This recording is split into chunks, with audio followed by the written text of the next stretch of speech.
আসসালামু আলাইকুম দর্শক, সেতুস কিচেনে আপনাদের সবাইকে স্বাগতম। আজকে আমি রান্না করে দেখাবো চিংড়ি মাছ দিয়ে করলা ভাজি। চলুন দেখে আসি কিভাবে রান্না করতে হয়।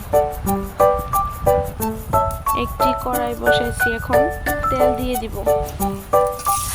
এখন পেঁয়াজ কুচি দিয়ে দিব, চিংড়ি মাছ দিয়ে দিব, একটু নেড়ে চেড়ে দিব। এখন লবণ, মরিচের গুঁড়ো, হলুদ গুঁড়ো, ধনিয়া সবগুলো একসাথে ভেজে নিব। এখানে আমি কোনো প্রকার পানি ইউজ করব না।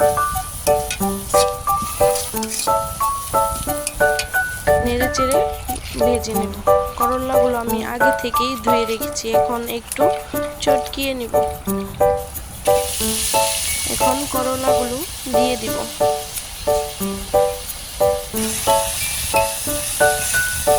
এখন ভালো করে নেড়ে চেড়ে মিশিয়ে নিব।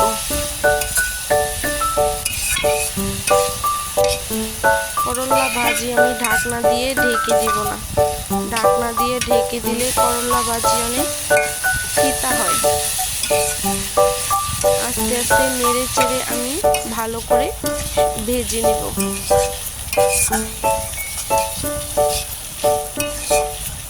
আপনারা এভাবে বাড়িতে ট্রাই করে দেখতে পারেন। এভাবে করলা ভাজি করলে খেতে অনেক মজাদার হয়। দেখুন রান্নাটা হয়ে গেছে, এখন নামিয়ে নিব।